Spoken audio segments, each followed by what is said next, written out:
العالمین والصلاة والسلام علی سید الانبیاء والمرسلین اما بعد فاعوذ باللہ من الشیطان الرجیم بسم اللہ الرحمن الرحیم۔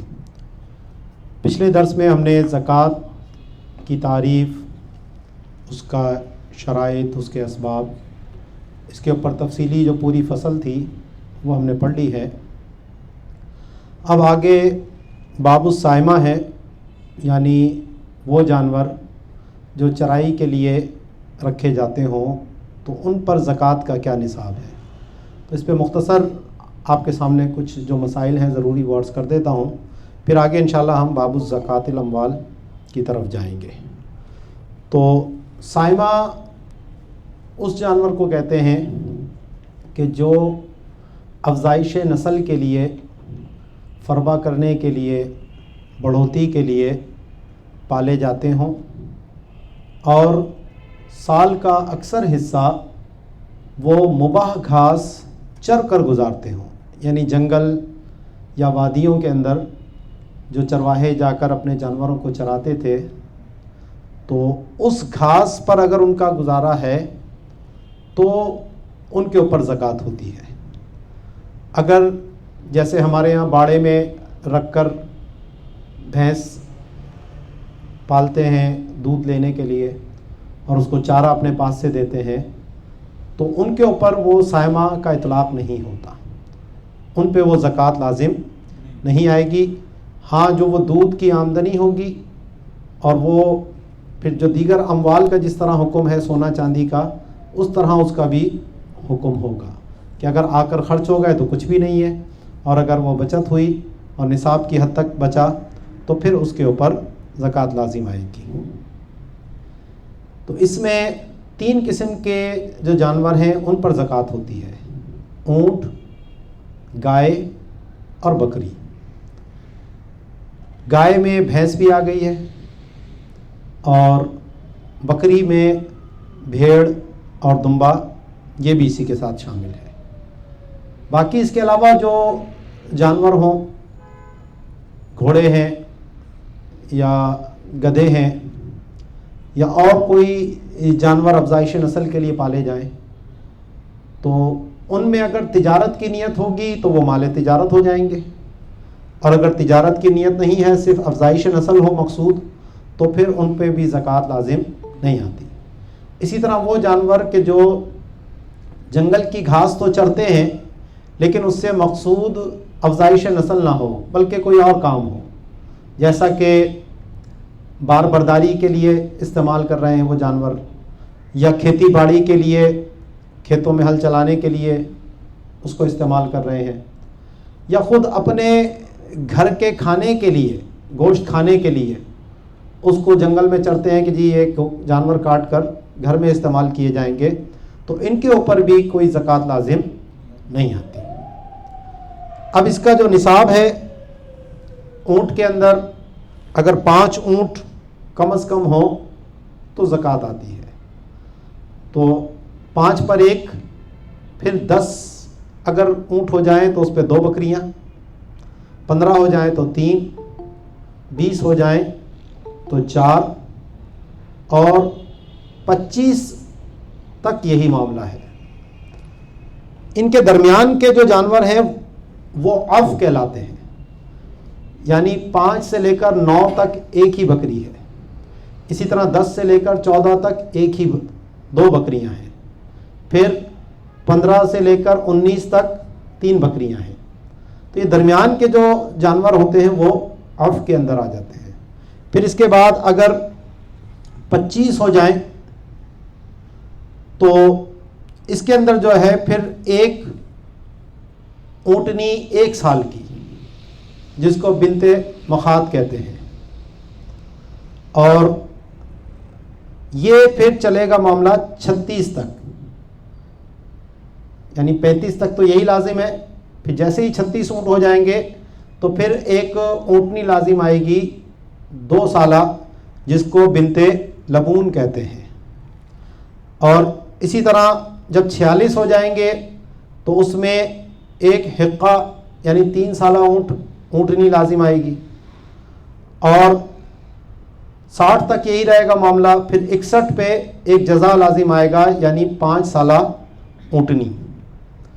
اور پھر اسی طرح یہ آگے سلسلہ چلے گا. اگر اس کی تفصیل اور دیکھنی ہو تو بہار شریعت کے اندر آپ اس کو دیکھ سکتے ہیں.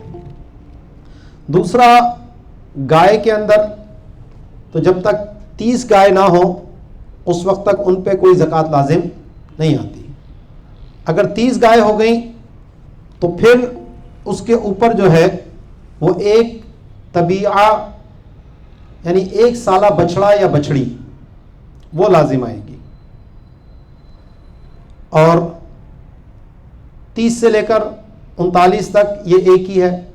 جیسے ہی 40 ہوں گی تو پھر اس پہ ایک مسنہ لازم آئے گی یعنی 2 سال کا بچڑا یا بچڑی.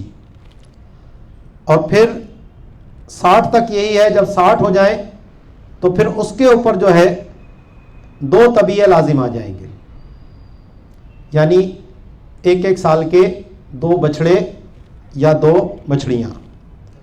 اسی طرح پھر 70 کے اوپر تو ہر 10 کے اوپر بدلتا جائے گا. طبیعہ سے وہ مسنہ ہو جائے گا, مسنہ سے پھر آگے جائیں گے تو پھر 2 طبیعے ہو جائیں گے. اس طرح یہ سلسلہ آگے چلتا رہے گا ہر 10 کے بعد. بکریاں ہیں تو جب تک 40 بکریاں نہ ہوں اس وقت تک کوئی زکوٰۃ لازم نہیں آتی.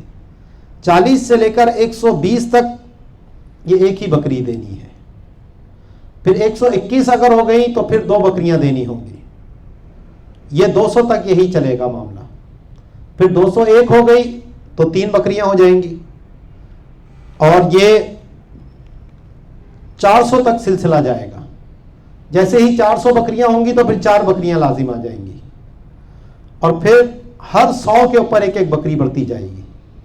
500 ہیں تو 5 ہو گئی, 600 ہیں تو 6 ہو گئی, اسی طرح 700 800 یہ سلسلہ آگے تک بڑھتا رہے گا. تو یہ 3 قسم کے جانور ہیں جو سائمہ کہلاتے ہیں. اس کے علاوہ جو ہیں ان پہ کوئی زکوٰۃ لازم نہیں آتی. تو یہ تو مختصر ایک سائمہ کا تھا, کیونکہ عام طور پہ شہری لوگوں کو اتنا ہمارا تعلق ہوتا نہیں ہے. اگر کوئی الگ سے سوال اس پہ پوچھنا چاہے سائمہ کا تو وہ پھر ہم اس پہ بات کر لیں گے. تو آگے ہے باب زکوٰۃ المال. یہاں جو المال پر الف لام ہے تو اس پر ایک اعتراض یہ وارد ہوا تھا کہ جناب یہاں جو زکوٰۃ بیان ہو رہی ہے تو اس مال کی تعریف میں تو سائمہ بھی آ رہی ہے یعنی چرائی کے جانور, اور چرائی کے جانوروں کا نصاب یہ تو نہیں ہے جو یہاں بیان ہوا. تو اسی لیے اس اعتراض کا جواب دیتے ہوئے فرماتے ہیں, اعتراض مقدر کا جواب ہے کہ الفیہ للمعہود, کہ اس المال کے اوپر جو الف لام ہے وہ عہد خارجی کا ہے. فی حدیثی, جو اس حدیثے کے اندر موجود ہے, ہاتو ربع عشر اموالکم, کہ اپنے مالوں کا 1/4 عشر جو ہے وہ ادا کرو یعنی 2.5%. تو فإن المراد به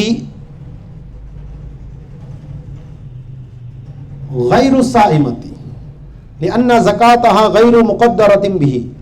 تو یہاں پر مال سے مراد سائمہ کے علاوہ جو دیگر اموال ہیں وہ مراد ہیں, کیونکہ سائمہ کی جو زکوٰۃ ہے اس کی یہ مقدار نہیں یعنی 2.5%. وہاں تو یہ بھی جو میں نے آپ کو بیان کیا کہ اتنی بکریاں ہیں تو یہ دیں گے, اتنے اونٹ ہیں تو یہ دیں گے, تو اس کا نصاب جو ہے وہ بالکل مختلف ہے. اب فرماتے ہیں کہ نصاب الذهب 20 مثقالا والفضة 100 درہم.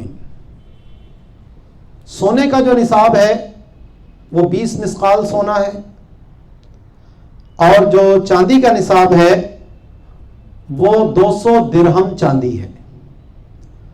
مثقال وزن کے لیے آتا تھا, اس کا کتنا وزن بنتا ہے وہ انشاءاللہ ابھی پوری تفصیل ابھی آپ کے سامنے بیان کرتا ہوں. اسی طرح اس کو دینار بھی کہا جاتا ہے جو سونے کا سکہ ہوتا تھا, اور جو درہم ہے وہ چاندی کے سکے کو کہتے ہیں.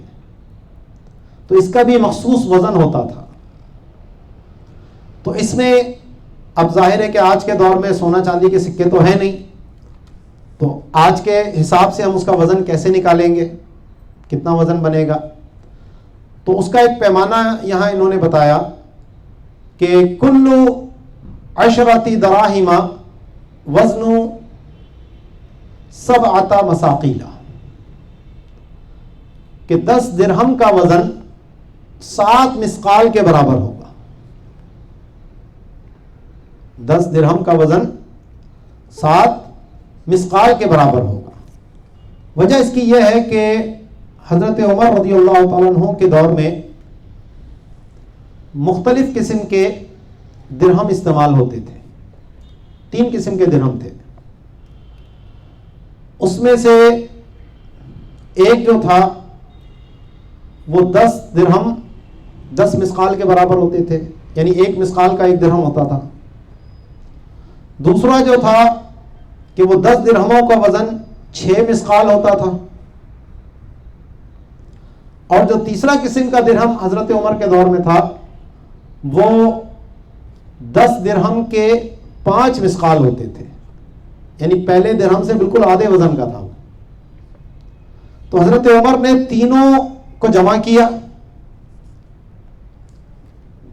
10 مسقال 10 درہم کے تھے تو 10 یہ لیے، پھر 6 لیے تو 10 اور 6 16، اور جو تیسرے قسم کے درہم تھے وہ 5 مسقال کے 10 بنتے تھے تو 5 اس کے لیے، تو ٹوٹل کتنے ہو گئے 21. 3 قسم کے تھے اور ان ٹوٹل کا وزن 21 آ رہا تھا، تو اس کو جب 3 سے ضرب دیا تو کتنا بنا 7 7 دیا 21. تو اس لیے یہ متوسط ایک درہم نکالا حضرت عمر رضی اللہ تعالیٰ عنہ نے کہ جو بہت بڑا بھی نہیں بالکل چھوٹا بھی نہیں. تو درمیان میں یہ نکلا کہ 10 درہموں کا وزن 7 مسقال کے برابر ہونا چاہیے. تو آج کے حساب سے اگر ہم اس کو دیکھیں گے تو وہ 20 مسقال کا وزن بنتا ہے 7.5 تولہ. 20 مسقال برابر ہے 7.5 تولے کے. اور جو 200 درہم ہے اس کا وزن بنتا ہے 52.5 تولہ چاندی. ٹھیک ہے. اب یہ حساب کتاب تھوڑا سا آپ کو سمجھنا پڑے گا. عام طور پر یہ ہمارے جو مدارس کے طلباء ہیں وہ ان چیزوں سے ناواقف ہوتے ہیں. تولہ کتنا ہے تو شاید بہت کم لوگ بتا پائیں تولے کا وزن کیا ہے. تو میں ابھی بتا دیتا ہوں آپ کو کہ 1 تولہ جو برابر ہوتا ہے، ایک تو گراموں کے اندر کتنا ہے اور پھر یہ ماشے اور رتی کیا ہوتے ہیں یہ بتا دوں. تو پہلے ہم قدیم کے حساب سے چلتے ہیں کہ 1 تولے میں 12 ماشے ہوتے ہیں، اور جو 1 ماشا ہوتا ہے وہ 8 رتی کا ہوتا ہے. 1 تولے میں 12 ماشے اور 1 ماشے میں 8 رتی، تو 12 8 96 96 رتی کا 1 تولہ ہوتا ہے. ٹھیک ہے. اس اعتبار سے جب ہم نے یہ نکالا ہے 7.5 تولہ سونا، اور تولے کا جو وزن اس دور کے حساب سے جو گراموں میں آتا ہے وہ ہے 11 گرام اور 664 ملی گرام، 11.664 11.664 ملی گرام، یعنی 12 گرام سے کم ہے اور 11.5 گرام سے تھوڑا زیادہ ہے. تو یہ بالکل یاد ہونا چاہیے 11.664 ملی گرام. اب ہاں 664 ملی گرام ہے نا، تو وہ پوائنٹ جب لگتا ہے تو گرام کہہ دیتے ہیں اس کو. 11.664 گرام. اب اس سے درہم کا وزن کتنا بنے گا؟ تو آپ کو 1 تولے کا وزن پتا چل گیا اور پتہ ہے 52.5 تولے 200 درہم کے برابر ہوتے ہیں. تو آپ اس کو ضرب کر دیجئے. پہلے تو 52.5 تولے کو آپ ضرب دیں 11.664 سے, تو آپ کو 200 درہم کے کل کتنے گرام بنیں گے؟ ٹھیک ہے. اور اس کے بعد جو جواب آئے اس کو 200 پر آپ تقسیم کر دیں, ڈیوائڈ کر دیں, تو 1 درہم کا وزن آ جائے گا آپ کے پاس. 52.5 کو ملٹیپلائی کیا آپ نے 11.664 کے ساتھ, تو جو حاصل جواب آیا یہ چاندی کا نصاب ہو گیا. اور یہ بنے گا 612.36 612.36 گرام. یہ 200 درہم کا وزن ہے آج کے حساب سے. 52.5 تولے چاندی میں اتنے گرام ہوتے ہیں. 612.36. اور جب ہم نے اس کو 200 سے ڈیوائڈ کیا 200 سے, تو ہمارے پاس جواب آیا 3.0618. یہ 1 درہم کا وزن آ گیا. 3.0618 گرام. اس کو جب ہم 10 سے ملٹیپلائی کر دیں گے تو 10 درہم چاندی کی کیا وزن ہوتا ہے وہ ہمارے پاس آ جائے گا. جیسا کہ مہر کے اندر 10 درہم چاندی کم از کم ہونی چاہیے, تو وہ آئے گا جواب 30.618. 30.618 گرام چاندی. تو آپ چاندی کا جو بھی ریٹ ہے اس کے حساب سے 10 درہم کتنی مالیت بنے گی وہ آپ آرام سے نکال سکتے ہیں. ٹھیک ہے. اب مسقال کا وزن کتنا ہے؟ تو اچھا, درہم کا جو وزن بنے گا اگر ماشے وغیرہ سے آپ نکالیں تو 3 ماشا 1 رتی اور 1 رتی کا 1/5. 3 ماشا 1 رتی اور 1 رتی کا بھی 1/5 حصہ. یہ درہم کا شرعی وزن ہے ماشوں کے حساب سے. ٹھیک ہے. اچھا, مسقال کا جو وزن آتا ہے تو 20 مسقال برابر ہوتے ہیں 7.5 تولے کے. اب تولے کا وزن ہمیں پتا ہے 11.664 ملی گرام. تو 20 کو جب ہم نے 11.664 سے ملٹیپلائی کیا تو ہمارے پاس جواب آیا 87.48. 87.48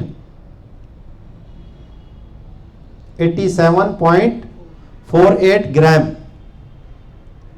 تو 7.5 تولے میں یہ اتنے گرام ہوتے ہیں,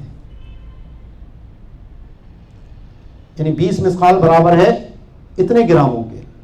اب ہمیں 1 مسقال کتنا ہے تو اسی کو 20 سے ہم نے ڈیوائڈ کر دیا. جب 20 سے ہم نے اس کو ڈیوائڈ کیا 87.48 کو, تو ہمارے پاس جواب آیا 4.374. 4.374 گرام. اور اگر ماشے وغیرہ میں ہم کہیں تو 4.5 ماشے کا 1 مسقال ہوتا ہے. جو چاندی کی انگوٹھی مرد کو پہننے کی اجازت ہے تو اس میں کہا کہ مسقال پورا نہیں ہونا چاہیے, تو اس وزن سے وہ کم ہو.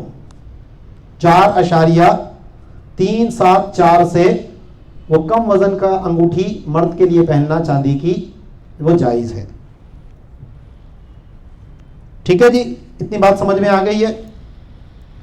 تو اس کو یہاں علامہ حسکفی نے ایک دوسرے طریقے سے بیان کیا قیرات کے وزن سے.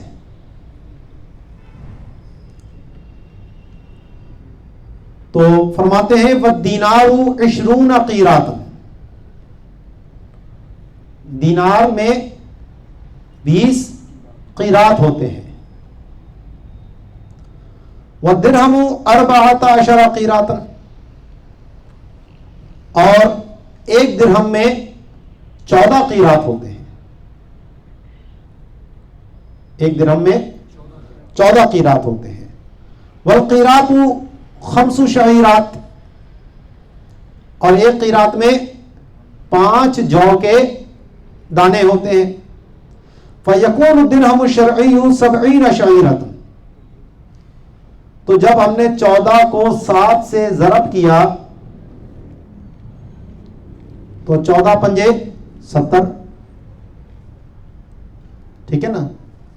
تو درہم شرعی میں 70 جو کے دانے کے برابر وزن ہوتا ہے.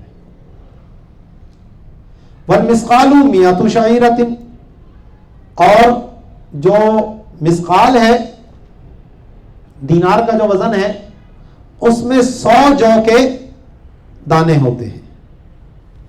ٹھیک ہے.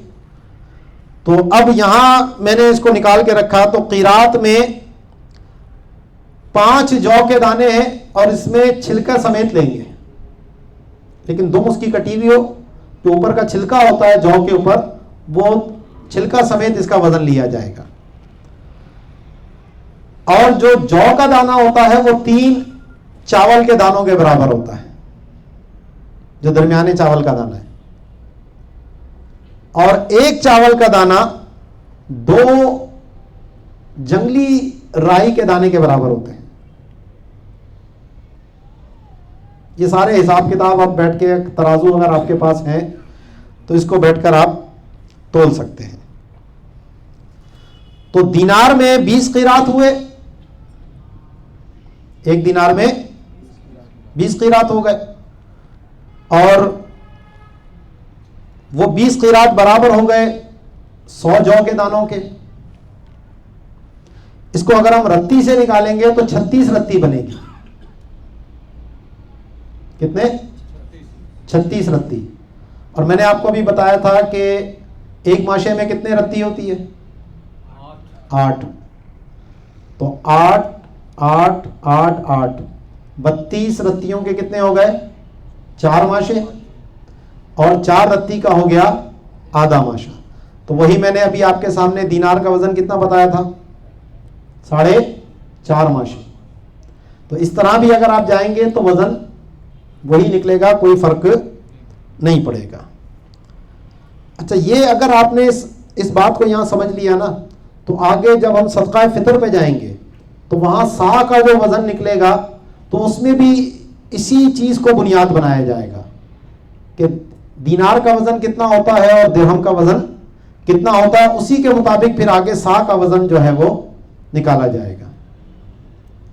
تو اتنی بات کلیئر ہو گئی ہے کہ 10 درہموں کا جو وزن ہے وہ 7 مثقال کے برابر ہوتا ہے. ٹھیک ہے. تو آپ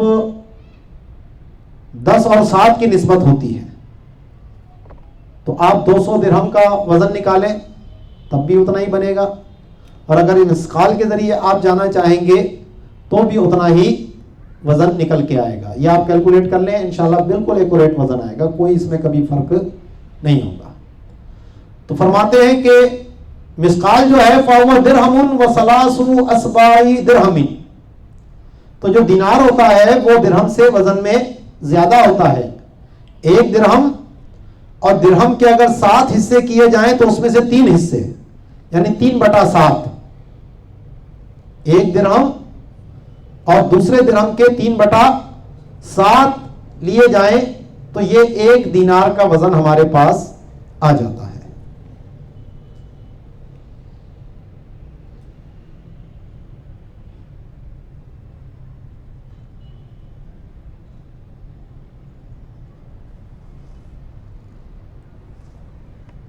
اچھا جی، یہ صرف سمجھانے کے لیے آسان کرنے کے لیے جو عوام کو ہم سمجھاتے ہیں وہ یہ ہے کہ 7.5 تولے سونا اور 52.5 تولے چاندی. اب یہ کیونکہ بڑی کتاب ہے تو اس میں پوری تفصیل ظاہر ہے اس کے حساب سے یہ سمجھائی جا رہی ہے. پبلک کو آپ نے جو بتانا ہو وہ صرف اتنا بتانا ہے, 7.5 تولہ سونا جب تک نہ ہو یا 52.5 تولے چاندی, یہ اس کا نصاب ہے. وقیلہ اس پہ مفتہ بھی قول تو یہی ہے کہ 10 درہموں کا وزن 7 مثقال کے برابر ہونا چاہیے. اب اس دور میں مختلف شہروں میں مختلف قسم کے چاندی کے سکے چلتے تھے, اس کے مختلف وزن ہوتے تھے. تو آسانی کے لیے پھر بعض لوگوں نے یہ کہا کہ یفتیٰ فی کل بلد بوزنہم, کہ ہر شہر میں جو وزن ہے بس اسی کا اعتبار کر لیں آپ. یعنی وہ 200 درہم ہے تو زکوٰۃ لازم ہوگی, اور اگر 200 درہم نہیں ہے تو زکوٰۃ لازم نہیں ہوگی. لیکن یہ مفتہ بھی قول نہیں ہے. مفتہ بھی قول وہی پہلے والا ہے, اکثر علماء اسی پر ہیں, اور تقریباً متون وغیرہ میں بھی اسی قول کو ہی بیان کیا گیا ہے کہ 10 درہم کا وزن 7 مثقال کے برابر ہونا چاہیے. فَسَنُحَقِّقُهُ فِي مُتَفَرِّقَاتِ الْبُيُوعِ, اور فرماتے ہیں کہ متفرقات بیوع میں عنقریب ہم اس کی تحقیق کریں گے. لیکن وہاں جو انہوں نے تحقیق کی ہے اس کا زکوٰۃ کے حوالے سے کوئی تعلق نہیں ہے, وہ بے کے حوالے سے تھا کہ بے میں اگر مختلف سکے چلتے ہوں کسی شہر میں تو پھر جو غالب نقدی ہوتی ہے وہی مراد لی جاتی ہے اگر بیان نہ کی جائے. آگے فرماتے ہیں وَالْمُعْتَبَرُ وَزْنُهُمَا اداءً ووجوبًا لا قیمتهما. اب یہ جو سونا چاندی ہے, پہلے اس کے سکے چلتے تھے. اچھا, سکوں کی تو ایک مالیت مارکیٹ میں فکس ہوتی تھی, لیکن اگر اس سونے چاندی سے کوئی برتن بنایا گیا, کوئی زیور بنایا گیا یا کوئی اور چیز بنائی تو ظاہر ہے کہ اس بناوٹ کی وجہ سے اس کی قیمت کیا ہو جاتی ہے, زیادہ ہو جاتی ہے. تو مثال کے طور پر چاندی کا ایک لوٹا ہے, وزن کے اندر تو وہ 200 درہم کے برابر ہے, لیکن اس کی قیمت ہے وہ 300 درہم کے برابر ہے. تو اب زکوٰۃ 200 کی دے گا یا 300 کی دے گا؟ ٹھیک ہے. اسی طرح اگر 150 درہم وزن کا کسی کے پاس چاندی کا لوٹا ہے اور کچھ بھی نہیں ہے اس کے پاس, لیکن اس 150 درہم وزن والے لوٹے کی جو مارکیٹ کی قیمت ہے وہ 200 درہم کے برابر ہے, تو کیا اس کے اوپر زکوٰۃ لازم ہوگی یا نہیں؟ ٹھیک ہے. تو مفتہ بھی قول جو ہے وہ یہ ہے کہ اعتبار وزن کا ہے. اگر صرف سونا ہے یا صرف چاندی ہے تو جب تک 7.5 تولہ وزن نہ ہی ہوگا سونے میں اور 52.5 تولے وزن نہیں ہوگا چاندی میں, اس وقت تک ان پر زکوٰۃ لازم نہیں آئے گی. قیمت کو نہیں دیکھیں گے بلکہ ان کے اپنے وزن کو دیکھا جائے گا از روئے وجوب ہونے کے. اچھا, ادائیگی میں کیا دیکھیں گے؟ تو اب اگر چاندی کی زکوٰۃ چاندی سے دے رہا ہے تو بھی وزن کو ہی دیکھیں گے. مثلا اس لوٹے کی میں نے ابھی مثال دی آپ کو, 200 درہم کا لوٹا ہے وزن میں, قیمت میں 300 ہے. تو اب اگر چاندی ہی کا دے رہا ہے تو 5 درہم زکوٰۃ کے دے گا. لیکن اگر کسی اور جنس سے وہ زکوٰۃ ادا کرنا چاہتا ہے, چاندی کے علاوہ سونے سے دینا چاہتا ہے, یا آج کے دور کے حساب سے ہم دیکھ لیں تو روپوں میں وہ زکوٰۃ دینا چاہ رہا ہے, تو اب اعتبار قیمت کا ہوگا. صنعت یا کاریگری کی قیمت نہیں لگاتے تب جب جنس کا جنس سے مقابلہ ہو. لیکن اگر خلاف جنس ہوگا کہ آپ چاندی کے زیور کی یا سونے کے زیور کی آپ زکوٰۃ دینا چاہتے ہیں, 7.5 تولے کا زیور ہے,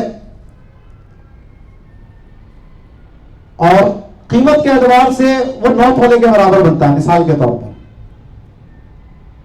بعض ہے نا بڑے قیمتی زیور ہوتے ہیں, بڑا جڑائی کا کام ہوا ہوا ہے, اس پہ بڑا ایک اینٹیک ڈیزائن ہے, تو وہ جناب اگر صرف سونے کی مالیت دیکھیں تو وہ 7.5 تولہ وزن بنتا ہے, لیکن قیمت کے اعتبار سے دیکھیں تو اس کی قیمت 9 تولے کے برابر جا رہی ہے. تو اگر سونے کی زکوٰۃ سونے سے دینا چاہتے ہیں تو 7.5 تولے کے حساب سے زکوٰۃ دیں گے, لیکن اگر روپوں سے دینا چاہتے ہیں یا چاندی سے دینا چاہتے ہیں یا کسی اور چیز سے دینا چاہتے ہیں تو پھر اس کی مارکیٹ ویلیو کیا ہے اس وقت, اس مارکیٹ ویلیو کے اعتبار سے زکوٰۃ نکالی جائے گی.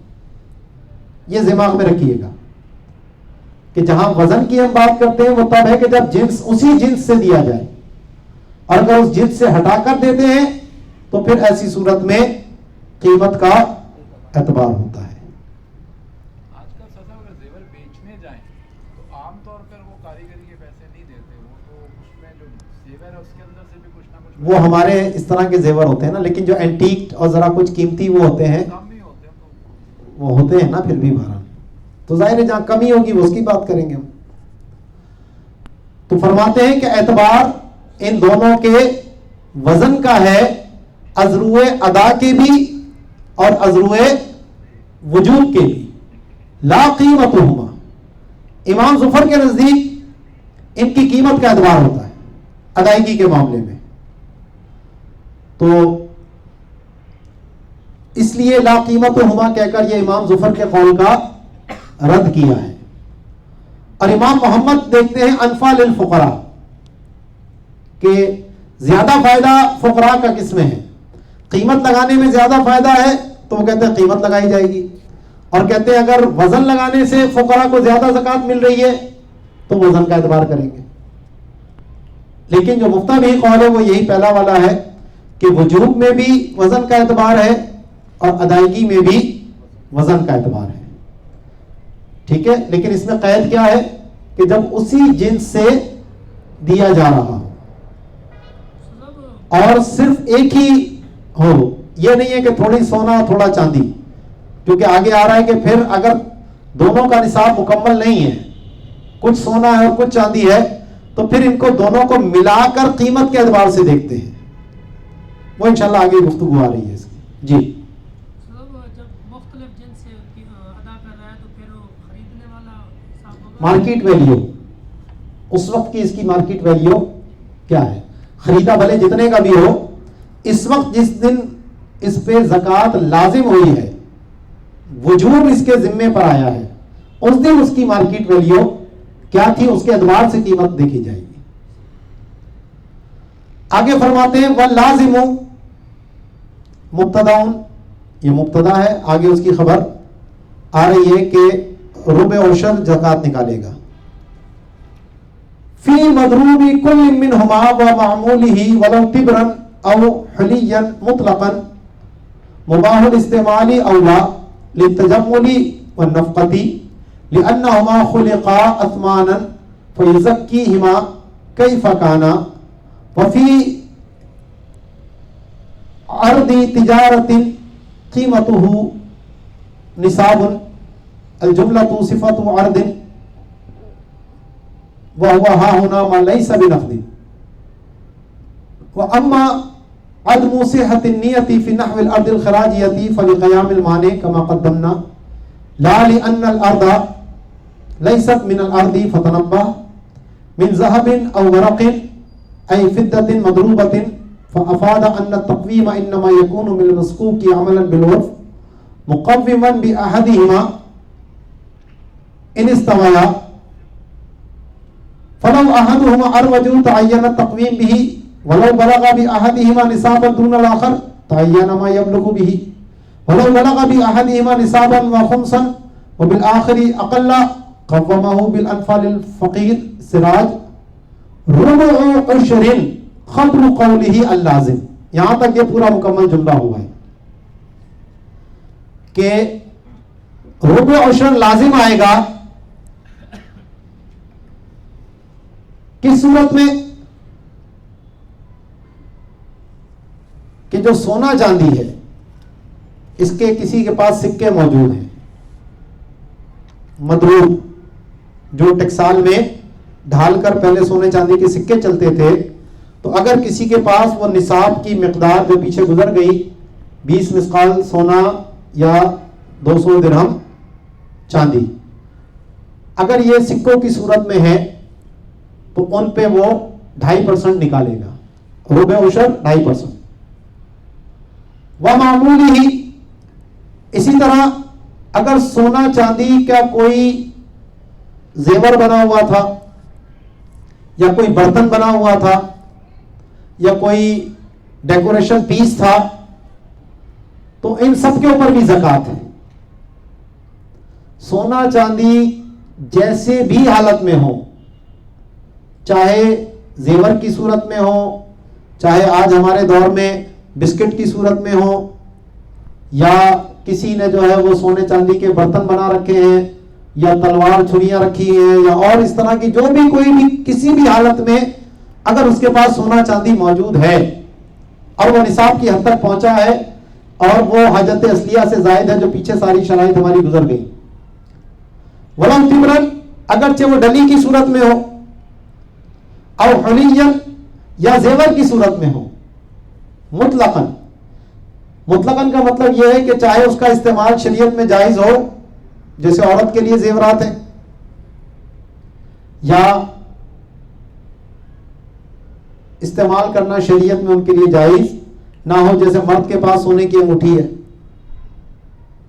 ٹھیک، یا سونے چاندی کے برتن ہیں جس میں کھایا پیا جاتا ہے، تو وہ بھی ناجائز ہے، لیکن زکوٰۃ ان کی دینی ہوگی اگرچہ ان کا استعمال ناجائز ہے.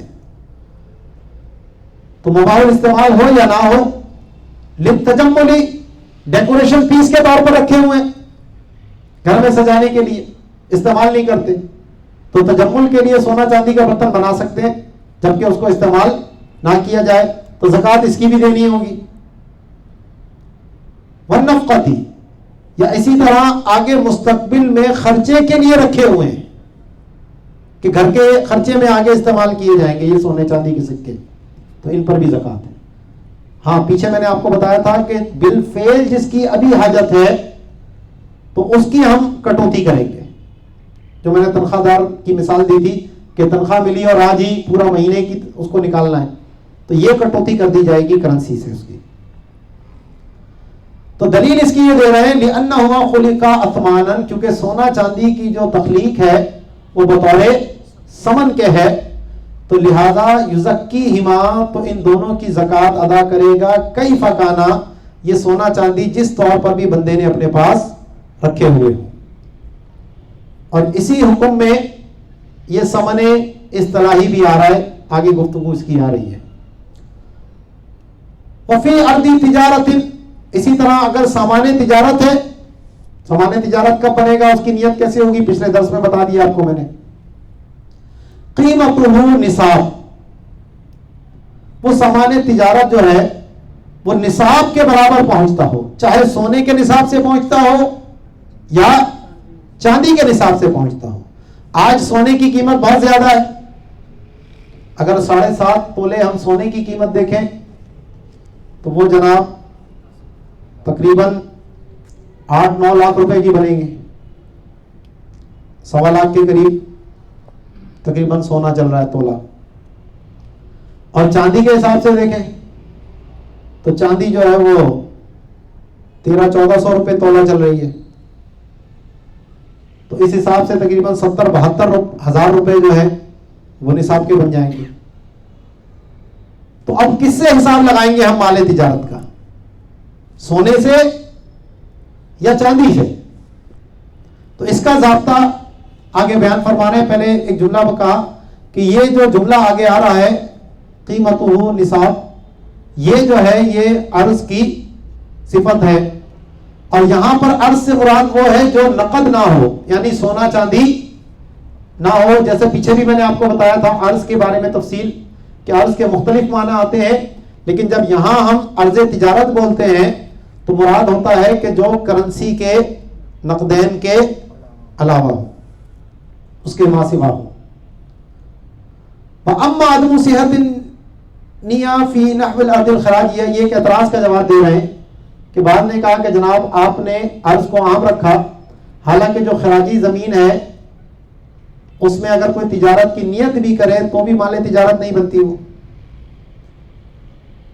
تو اس کا جواب یہ بتا رہے ہیں یہاں پر کہ جو خراجی زمین میں نیت درست نہیں ہو رہی مال تجارت ہونے کی، وہ لقیام المانع، کیونکہ جب خراج آ گیا تو پھر زکوٰۃ نہیں آئے گی، عشر آ گیا تو زکوٰۃ نہیں آئے گی. ایک ہی چیز پر دو قسم کے حق لازم نہیں ہوتے. کما قدمنا لا، اس وجہ سے نیت ٹھیک نہیں ہو رہی، لأن الارض لیست من الارض، کہ زمین جو ہے وہ مال تجارت نہیں بن سکتی، کیونکہ جو نہ عشری زمین ہو نہ خراجی زمین ہو. جیسے آج کل ہمارے یہاں پلاٹوں کی مارکیٹنگ ہوتی ہے، خرید و فروخت ہوتی ہے، بہت ریئل اسٹیٹ کا کاروبار بڑا عروج پر ہے، تو یہ مال تجارت ہے. جو تجارت کرتے ہیں ان پلاٹوں کے لین دین کی، ان کو اس کی زکوٰۃ نکالنی ہوگی. تو نصاب ہو من ذهب او ورق، اس مال تجارت جو ہے وہ یا تو سونے کے نصاب کے برابر پہنچ جائے یعنی اس کی مالیت کے برابر، یا چاندی کے نصاب کے برابر پہنچ جائے یعنی اس کی مالیت کے برابر. ہو سکتا ہے کبھی کوئی دور ایسا آئے کہ چاندی بہت قیمتی ہو جائے. ابھی تو سونا قیمتی ہے نا ہمارے دور میں، اس لیے ہم سونے کی طرف جا رہے ہیں. لیکن اگر کوئی چاندی کا ایسا استعمال نکل آئے جب کہیں پہ چاندی بہت قیمتی ہو جائے، سونا نیچے ہو جائے، تو اس لیے فکس نہیں کیا کہ چاندی کے ساتھ. ہر دور کے حساب سے جو بھی کم قیمت کا ہوگا اس کے اعتبار سے نصاب کو دیکھیں گے. تو آج ہمارے دور میں کیونکہ چاندی سستی ہے، چاندی کا نصاب کم قیمت میں بن جاتا ہے، تو اس لیے مال تجارت میں ہم چاندی کا نصاب دیکھیں گے.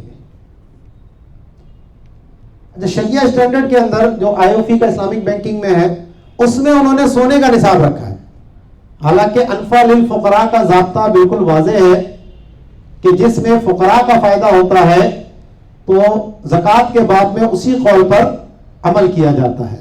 تو زکوٰۃ کے باب میں چاندی کا نصاب اگر بنائیں گے تو ظاہر ہے زکوٰۃ دینی پڑے گی، اور سونے کا بنائیں گے تو پھر بہت سارے لوگ اس زکوٰۃ کے دائرے سے باہر ہو جائیں گے، اور کم لوگ زکوٰۃ نکالیں گے تو ظاہر ہے اس میں فقراء کا نقصان ہے.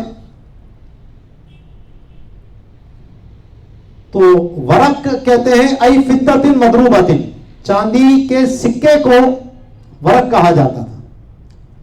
فافادا، تو انہوں نے ورق کا جو لفظ استعمال کیا ماتن نے، اس سے فائدہ انہوں نے یہ دیا ان التقویم انما یکون بالمسکوک عملا بالعرف، کہ جو قیمت لگائی جائے گی وہ چاندی کے سکے سے لگائی جائے گی عرف پر عمل کرتے ہوئے. تو مثال کے طور پر اگر خالص چاندی جو ڈلے کی صورت میں ہے وہ سستی ہے اور جو سکہ ہے وہ مہنگا ہے، تو اعتبار پھر اس سکے کا ہوگا، الگ سے ڈلے کا اعتبار نہیں ہوگا قیمت لگانے کے معاملے میں. مقوما باحدہما، تو اس کی قیمت لگائی جائے گی ان دونوں میں سے کسی ایک کے ساتھ. ان استوایا، جبکہ دونوں مالیت اور رواج کے اعتبار سے ایک ہوں، فقراء کا اعتبار سے بھی دونوں ایک جیسے ہیں، اس سے لگاؤ یا اس سے لگاؤ بات ایک ہی بن رہی ہے، تو پھر چاہے سونے سے لگا لو چاہے چاندی سے لگا لو. لیکن کہتے ہیں فلو احدہما اربج، ایک کا روایت زیادہ ہے تو تعین التقویم بہ، تو پھر ایسی صورت میں اسی کے ساتھ قیمت لگائی جائے گی. ولو بلغ باحدہما نصابا دون الاخر، لیکن اگر ایک سے لگاتے ہیں تو نصاب بن رہا ہے، دوسرے سے لگاتے ہیں تو نصاب نہیں بن رہا. جیسے آج ہمارے دور میں کہ کسی کے پاس مال تجارت ہے 2.5 لاکھ کا، اب اگر چاندی کا نصاب دیکھیں تو زکوٰۃ لازم آ رہی ہے، لیکن اگر سونے کا نصاب سے قیمت لگائیں تو زکوٰۃ لازم نہیں آ رہی. تو پھر ایسی صورت میں تعین ما یبلغ بہ، تو جس قیمت لگانے سے وہ نصاب کو پہنچے گا اس سے قیمت لگائی جائے گی. ولو بلغ باحدہما نصابا وخمسا، اب اگر ایک سے لگاتے ہیں تو نصاب بھی بن رہا ہے اور خمس بھی بن رہا ہے، یعنی 5واں حصہ. اور دوسرے سے لگائیں تو صرف نصاب بن رہا ہے، تو ظاہر ہے نصاب اور خمس میں زکوٰۃ زیادہ دینی پڑے گی اور نصاب میں زکوٰۃ کم دینی پڑے گی، تو پھر تو قومہ بالانفع للفقیر، تو جس میں فقیر کا زیادہ فائدہ ہے قیمت اس سے لگائی جائے گی۔ سراج یعنی السراج الوہاج نے یہ بات کہی ہے۔ تو ربع عشری ہی تو لازم آئے گا عشر کا چوتھائی حصہ، عشر کہتے ہیں 10% کو، تو اس کا چوتھائی حصہ کتنا بنے گا؟ 2.5%۔ ٹھیک ہے، اس کی آسان سا طریقہ یہ ہے کہ جو بھی آپ کا اماؤنٹ ہے اس کی زکوٰۃ آپ نے دینی ہے، تو اس کو 40 پر تقسیم کر دیجیے آپ، ڈیوائڈیڈ بائی 40، کیونکہ زکوٰۃ جو ہوتی ہے وہ 40واں حصہ ہوتا ہے، 40 روپے میں 1 روپیہ۔ ٹھیک ہے، 1000 میں 40 روپے، 10,000 میں 400 روپے، 1000 میں 25 ہو گئے، 10,000 میں 250 ہو گئے۔ ٹھیک، تو اس کو ڈیوائڈ جب کریں گے 40 سے، تو جو بھی اماؤنٹ آپ کے پاس آئے گا وہ آپ نے زکوٰۃ دینی ہے۔ پرسنٹ نکالنے میں لوگ کنفیوز ہو جاتے ہیں بعض اوقات کہ پرسنٹ کیسے نکالیں، تو آسان ترین طریقہ ہے جو بھی اماؤنٹ ہے اس کو 40 پر ڈیوائڈ کریں، جو حاصل جواب آئے وہ آپ نے زکوٰۃ دینی ہے۔ باقی انشاءاللہ اس کا پریکٹیکل پورا کر کے یہ ساری چیزیں جب ہو جائیں گی تو دیون کیسے نکالے جائیں گے، ایسٹس کو کیسے کاؤنٹ کیا جائے گا، یہ ساری چیزیں انشاءاللہ میں آپ کے سامنے پورا پھر ایک چارٹ بنا کر اس کو سمجھا دوں گا۔ آگے فرماتے ہیں وفی کل خمس بحسابہ، تو 7.5 تولہ ہے اور 52.5 تولے، تو اس کا 40واں حصہ دیں گے۔ اب اگر اس سے اوپر خمس ہو گیا، یعنی 200 درہم کا خمس بنے گا 40 درہم، تو 220 درہم ہے، 230 درہم ہے، 239 درہم ہے، تو صرف 200 درہم کی زکوٰۃ دینی ہوگی۔ لیکن اگر 240 ہو گئے تو اب 200 کی بھی دینی ہوگی اور ان 40 کی بھی دینی ہوگی، یعنی 40 پر 1 درہم اور دینا ہوگا، تو 200 پر 5 درہم بنے تھے اور اس 40 کا 1 درہم اور ہو گیا، تو ٹوٹل کتنے ہو گئے؟ 6 درہم ہو گئے۔ تو ایسے ہی ہر خمس بڑھتا چلا جائے گا تو اس طرح اس کی بھی زکوٰۃ دی جائے گی، تو 2 خمس کے درمیان جو ہے وہ معاف ہے، اسی طرح نصاب اور خمس کے درمیان جو ہے وہ بھی معاف ہے۔ تو فرماتے ہیں وفی کل خمس بحسابہ، تو ہر خمس میں اس کے حساب سے زکوٰۃ لازم آئے گی۔ ففی کل 40 درہما درہم، تو ہر 40 درہم پر 1 درہم لازم آئے گا۔ وفی کل 4 مساقیل قیراتان، اور ہر 4 مسقال کے اوپر 2 قیرات زکوٰۃ لازم آئے گی۔ فما بین الخمس الی الخمس عفو، اور جو ایک خمس سے دوسرے خمس کے درمیان ہے، یعنی 240 پر ایک خمس ہو گیا، اب 280 پر جا کر دوسرا خمس بنے گا، تو 80 سے جو نیچے نیچے ہے اس کی زکوٰۃ صرف 240 کے حساب سے ہی لگے گی۔ وقال، یہ امام اعظم کا قول تھا، اور صاحبین نے فرمایا ما زادہ بحسابہ وہی مسئلۃ القصور، صاحبین کے نزدیک جتنا بھی مال ہے اس سب کی زکوٰۃ دینی ہوگی، اس میں قصور کا یا وہ جو خمس کا مسئلہ ہے وہ ان کے نزدیک عفو نہیں ہوتا۔ اور آج ہمارے یہاں بھی جو عام طور پر حساب لگاتے ہیں وہ صاحبین کے قول کے مطابق ہی ہوتا ہے کہ پورا لمسم کرو اور اس کو 40 پر ڈیوائڈ مار دو، لیکن آسانی امام اعظم کے قول میں ہے، فتویٰ بھی اسی پر ہے۔ تو اگر کوئی سونے یا اس طرح خمس کر کے نکالنا چاہتا ہے تو وہ اس طرح نکال سکتا ہے، لیکن آسانی اس میں اس اعتبار سے ہے، حساب کتاب لگانے کے اعتبار سے۔ آگے کیونکہ سونا چاندی خالص حالت میں نرم ہوتا ہے اور اس کا نہ زیور بن سکتا ہے اور نہ سکہ بن سکتا ہے، تو اس میں کچھ نہ کچھ کھوٹ ملنا ضروری ہوتا تھا۔ تو اب اس جیسے آج ہمارے دور میں کیرٹ کے حساب سے ہم سونے کا خالص یا ملاوٹ کا اندازہ لگاتے ہیں. جو خالص سونا ہے وہ 24 کیرٹ ہوتا ہے. پھر اس میں جتنے یہ کیرٹ کم ہوتے جائیں گے اتنے ہی پرسنٹ اس میں ملاوٹ ہوتی جائے گی. مثلا جب ہم کہتے ہیں 21 کیرٹ تو اس کا مطلب ہوتا ہے کہ 21 حصے سونا ہے اور 3 حصے اس میں کھوٹ ہے. ٹوٹل 24 ہوتے ہیں. 24 میں سے جب ہم 21 کیرٹ کہتے ہیں تو 21 حصے سونے اور 3 حصہ کھوٹ. اسی طرح جیسے جیسے نیچے جاتے جائیں گے ہم تو سونا کم ہوتا جائے گا اور کھوٹ اسی طرح ادھر سے بڑھتا چلا جائے گا. تو 18 کیرٹ کا سونا جب ہم کہیں گے تو اس کا مطلب ہوگا کہ 18 حصے اس میں سونا ہے اور 6 حصے اس میں کھوٹ ہے. ایسے ہی جب سلسلہ پہنچے گا 12 کیرٹ پر تو پھر معاملہ برابری کا آ جائے گا. 12 حصے سونا اور 12 حصے کھوٹ یہ برابر ہے.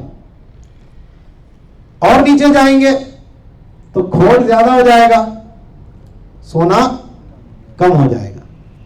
تو یہ 3 صورتیں اس کی یہاں پر آ رہی ہیں. سونا غالب ہے, کھوٹ کم ہے, کھوٹ زیادہ ہے, سونا کم ہے, یا دونوں برابر ہیں. تو یہ 3 صورتیں یہاں پر اس کو بیان فرما رہے ہیں. تو فرما رہے ہیں وغالب الفضة والذهب فضة وذهب, کہ جس پہ کھوٹ غالب ہے, جس پہ سونا غالب ہے, کھوٹ کم ہے, تو پورا وزن سونا یا پورا وزن چاندی مانا جائے گا. جیسے ہم زیور لیتے ہیں 21 کیرٹ کا ہے تو وہ 21 کیرٹ میں جو بھی اب جتنے تولہ بنے گا وہ تو وہ پورا سونا ہی شمار کیا جائے گا. اس میں یہ نہیں ہوگا کہ بھائی اس میں اتنے پرسنٹ کھوٹ ہے تو وہ الگ کی جائے, ایسا نہیں ہے. 7.5 تولے کا زیور ہے, 21 کیرٹ کا ہے, 18 کیرٹ کا ہے, 16 کیرٹ کا ہے, تو یہ سب کیا مانا جائے گا؟ سونا مانا جائے گا. اگر سونے سے زکات دے رہے ہیں تو آپ اسی طرح کیرٹ کے حساب سے دے سکتے ہیں. 16 کیرٹ کا سونا زکات میں دے دیں, اور اگر سونے کے علاوہ کسی اور چیز سے دے رہے ہیں تو پھر اس کی قیمت لگوا لیں آپ. ظاہر ہے کہ جتنا کھوٹ زیادہ ہوگا اسی اعتبار سے اس کی قیمت بھی کم ہوگی. تو اس کے اعتبار سے آپ جو بھی جس دن زکات لازم ہو رہی ہے اس دن اس زیور کی جو قیمت بنے گی مارکیٹ میں بیچنے پر اس کے حساب سے آپ اس کی زکات ادا کر سکتے ہیں. وما غلب غشہ منہما, اب اگر کھوٹ غالب آ گیا, 11 کیرٹ کا ہے, 10 کیرٹ کا ہے, تو اب ایسی صورت میں جب کھوٹ غالب ہے تو یہ اب سونا چاندی سے نکل گیا. اب اس کو ہم دیکھیں گے عروض کی طرح, سامان تجارت کی طرح. تو اگر وہ سامان تجارت کے طور پر ہے تو پھر تجارت کی زکات ہوگی اس میں, اور اگر وہ گھریلو استعمال کی چیزیں ہیں کچھ اور الگ سے سونا نہیں ہو سکتا, سونے کو اس سے جدا نہیں کیا جا سکتا, تو پھر اس کے اوپر زکات لازم نہیں آتی, کیونکہ جو غالب ہے اعتبار اس کا ہوتا ہے. تو فرماتے ہیں وما غلب غشہ منہما, کہ جس ان دونوں میں سے اگر کھوٹ غالب آ گیا ہے اس کے اوپر تو یقوم کالعروض, تو پھر اس کی قیمت لگائی جائے گی سامان تجارت کی طرح. وَيُشْتَرَطُ فِيهِ النِّيَّةُ, تو اس میں اب نیت یعنی تجارت کی نیت ہونا شرط ہے. إِلَّا إِذَا كَانَ يُخْلَصُ مِنْهُ مَا يَبْلُغُ نِصَابًا أَوْ أَقَلَّ وَعِنْدَهُ مَا يَتِمُّ بِهِ أَوْ كَانَتْ أَثْمَانًا رَائِجَةً وَبَلَغَتْ نِصَابًا مِنْ أَدْنَى فَتَجِبُ زَكَاتُهُ فَتَجِبُ وَإِلَّا فَلَا. تو اب اگر نیت کی جو بات ہے وہ تو سامان تجارت اگر ہے تو وہ تو اس میں چلا گیا, اور اگر وہ سامان تجارت کی نیت نہیں ہے اس میں جس پہ کھوٹ غالب ہے تو اس کی 3 صورتوں میں زکات ہوگی. نمبر 1 کہ وہ اگر سونا چاندی الگ کر کے دیکھا جائے اس سے الگ ہو سکتی ہے اور وہ نصاب کے برابر پہنچ گیا, ٹھیک ہے, تو جب نصاب کے برابر پہنچ گیا اور اس سے الگ ہو سکتی ہے تو پھر اس کے اوپر اب زکات لازم آ جائے گی. دوسرا کہ یہ خود تو نصاب کے برابر نہیں پہنچ رہا ہے، لیکن دوسرا کوئی اور مال ہے جو الگ سے موجود ہے، اس کو جب اس کے ساتھ ملا کر دیکھا جائے گا تو نصاب کو پہنچ رہا ہے، تو زکوٰۃ دینی پڑے گی۔ اور تیسری صورت کہ یہ ثمن اصطلاحی بن جائے، مارکیٹ میں اس کا سونے کے سکے کا چلن ہو جائے، اگرچہ سونا کم ہے اس میں، تو پہلے کے دور میں جو سونے چاندی کے سکے چلتے تھے تو ایک دور ایسا بھی آیا تھا کہ جہاں سونا کم ہوتا تھا اور کھوٹ زیادہ ہوتا تھا، تو پھر اب ان کی مالیت دیکھی جاتی تھی۔ جیسے آج ہمارے دور میں کاغذ کی کرنسی ہے، تو پہلے اس کے پیچھے سونا ہوتا تھا، اس سے اس کا معاملہ دیکھا جاتا تھا، لیکن 70s کے اندر وہ سونا کا مسئلہ ختم ہو گیا، اب اس کا لنک جو ہے وہ ڈالر سے ہو گیا ہے، اب ہمارے روپے کی جو قدر ہوتی ہے وہ ڈالر کے ساتھ منسلک ہے، اسی لیے آئے دن ہمارا پیسہ ڈی ویلیو ہوتا رہتا ہے۔ یہ ایک خیر گورکھ دھندا ہے جس میں ہمیں پھنسا دیا گیا ہے اور ہم پھنسے ہوئے ہیں۔ تو سونے سے ہٹ کر جب ہم اس طرف گئے ہیں تو ہمارے ہاتھ پاؤں کٹ چکے ہیں، اس وقت سارا اختیار اب وہاں ان یہودیوں کے ہاتھ میں آ چکا ہے جو امریکہ کے بھی بینک کو کنٹرول کرتے ہیں، ڈالر کو کنٹرول کرتے ہیں۔ تو یہ تین صورتیں بیان کی، الا اذا کان یخلص منہ، پہلی صورت کہ اس کو جب الگ کیا جائے تو یبلغ نصابا، تو وہ نصاب کو پہنچ جائے۔ دوسری صورت او اقل، نصاب سے تو کم ہے، وعنده ما یتم به، لیکن اس کے بعد دوسرا مال ہے کہ جس سے ملایا جائے تو وہ نصاب کو پورا ہو جاتا ہے، تو اس صورت میں بھی زکوٰۃ دے گا۔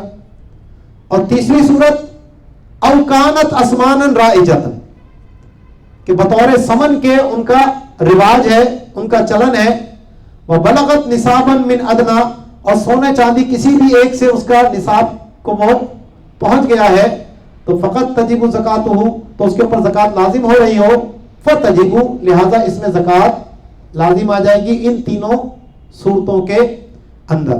وَإِلَّا فَلَا، اور اگر ان تینوں میں سے کوئی بھی صورت نہیں ہے تو پھر ایسی صورت میں اس سونے یا چاندی پر جو کھوٹ جس پہ غالب ہے اس میں کوئی زکوٰۃ لازم نہیں آئے گی۔